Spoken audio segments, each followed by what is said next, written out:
भैरवपुर गांव का नाम सुनते ही लोगों के चेहरे पर सन्नाटा उतर आता था, क्योंकि गांव के किनारे पर खड़ा वो पुराना टूटा मकान किसी समय तांत्रिक नएक का था। कहते हैं नएक काले मंत्रों का जानकार था। रात के अंधेरे में उसकी झोपड़ी से अजीब धुआं निकलता था और लोग कहते थे कि वो आत्माओं से बात करता था। एक रात गांव के कई लोग उसकी झोपड़ी के पास से गुजरे तो अंदर से किसी के चिल्लाने की आवाज आई।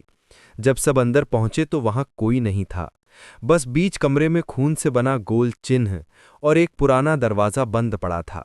तभी से वो दरवाज़ा नएक का दरवाज़ा कहलाया, जो आज तक किसी ने नहीं खोला, क्योंकि जिसने भी कोशिश की वो अगली सुबह नहीं मिला।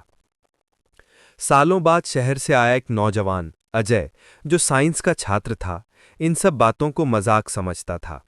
गांव में अपने चाचा के यहाँ रहने आया था और शाम को जब उसने दोस्तों से ये कहानी सुनी तो हंस पड़ा। बोला, ये सब अंधविश्वास है, अगर सच है तो आज रात मैं खुद उस दरवाजे पर जाऊंगा।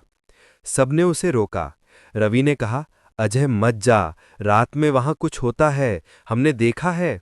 लेकिन अजय नहीं माना, बोला, सिर्फ एक पुराना दरवाजा है, कोई भूत नहीं। रात के 12 बजे गांव में चारों ओर सन्नाटा था। हवा भी जैसे डर से थम गई थी। पेड़ों की शाखें हवा में हिलकर कराह रही थीं। अजय ने टॉर्च उठाई और अकेला उस घर की तरफ चल पड़ा। रास्ते में उसके कदमों की आवाज सूखी मिट्टी पर गूंज रही थी। जब वो मकान के पास पहुंचा तो वहां का माहौल किसी और ही दुनिया का लग रहा था। दीवारों पर अजीब निशान बने थे, जैसे किसी ने खून या कोयले से लिखा हो। गेट पर पुराने कपड़े के टुकड़े लटके थे जो हवा में हिल रहे थे। अजय ने टॉर्च दरवाजे की तरफ फेरी। पुराना लकड़ी का दरवाजा, बीच में जले हुए संस्कृत के अक्षर खुदे हुए थे। दरवाजे पर सूखी राख चिपकी थी और एक ठंडी गंध आ रही थी। वो आगे बढ़ा और बोला, चलो देखते हैं तुम्हारा डर आज खत्म होता है।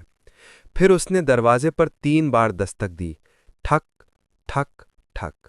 पहले कुछ नहीं हुआ, फिर अचानक उसके आसपास की हवा थम गई।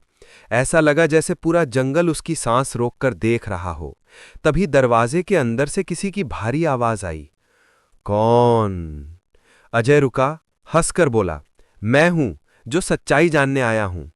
आवाज आई, सच्चाई जानकर कोई नहीं बचा। तभी दरवाजे की दरार से ठंडी हवा निकली, जिसने उसकी टॉर्च बुझा दी।